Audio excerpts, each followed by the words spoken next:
Good morning everyone, my name is Michael and welcome to my vlog. And for today's video, we're having a planting session again. And so our plants for today is Portulacaria âpra, and also known as a elephant bush or money tree.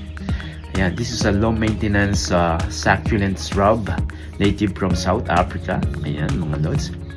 So it's known for its sticks and for its woody stem and small glossy rounded leaves.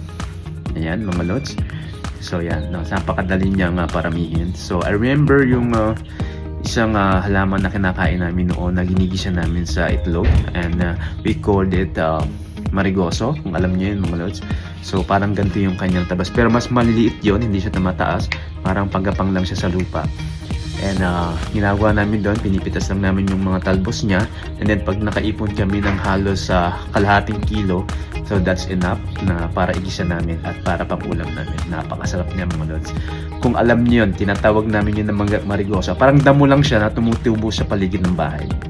So yun lang. So ayan, parang naalala ko lang siya dito sa halaman na to. So they call it elephant bush or money tree. So ito yung i-add natin doon sa in-between ng mga halaman tinanim natin before o last week yata yun. So sabi ko ito na lang yung pang-cover natin dun sa space ng in-between ng mga halaman niya para mas magandang tingnan, makuberan yung lupa para hindi lang siyang magmukhang kalbo. Ayan, maya mga lods, magtatanim tayo nito. Samahan niyo ako.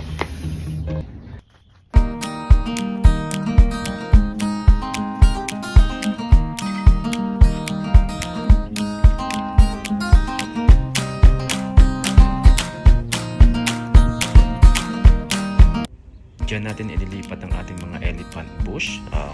So I decided na sa unahan ko na lang muna lalagyan dahil we only have 21 na paso ng ating elephant bush. Ayan mga guys. So let's see how it works.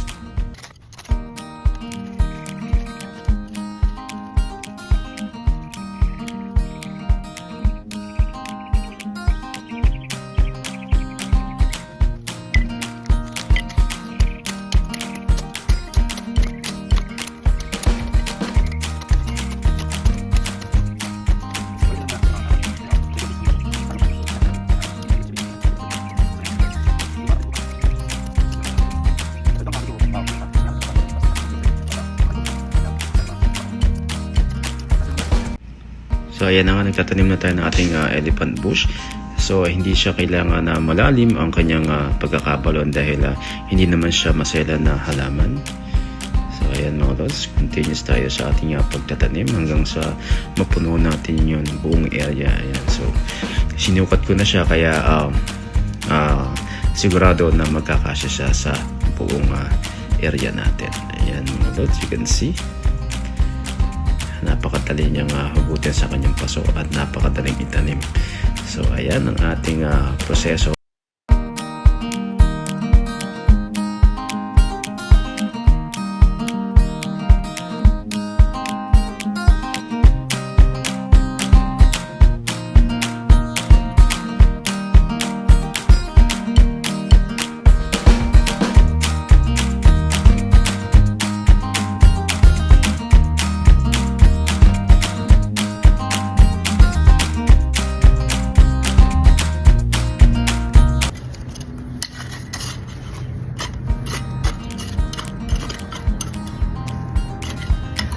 Yan.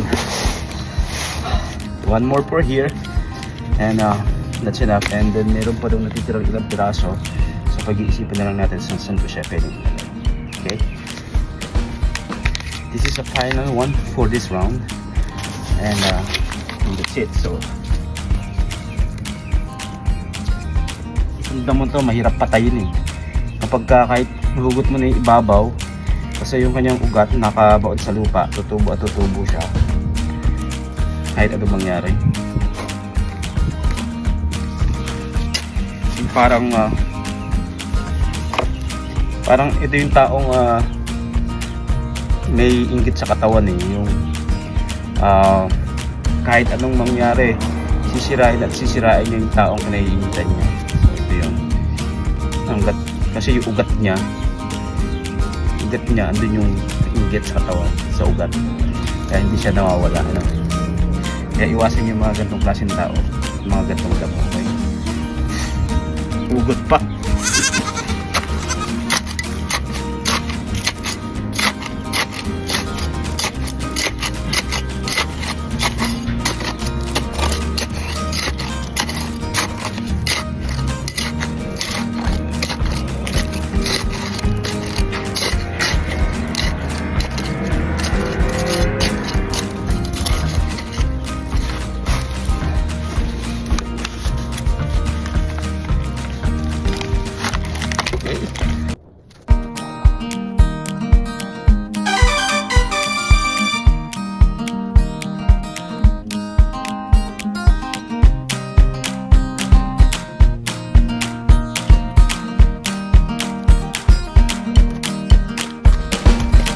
Ayan, naitanim na natin lahat ng ating mga elephant bush. Ayan ang itsura niya.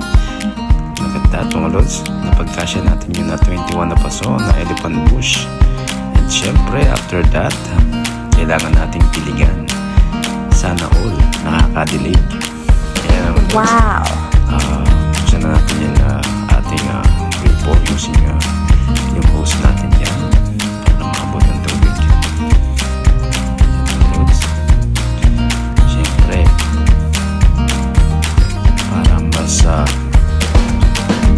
Makarecover agad sila sa bago nilang tahanan. Kailangan natin silang diligin. Ayan. So, mga tayo ay dahilan ng dididig lang. Sana wala nang pinadidilig, diba? Yan lang ang ating kayang didigin ang ating mga halaman.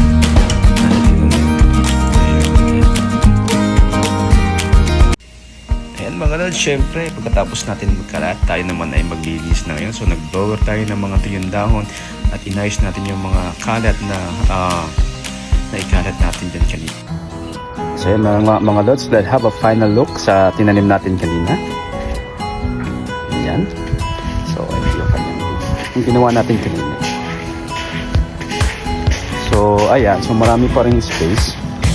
Pero pagka lumago na yan, siguro makakabira niya na yung space niya ng mga area. So ayan na mga lods, thank you for watching and sana ay na-enjoy kayo at may natutunan sa ating video ngayon. And yun lang po. And again, this is Michael and thank you for watching and see you for my next video. Have a great day and God bless.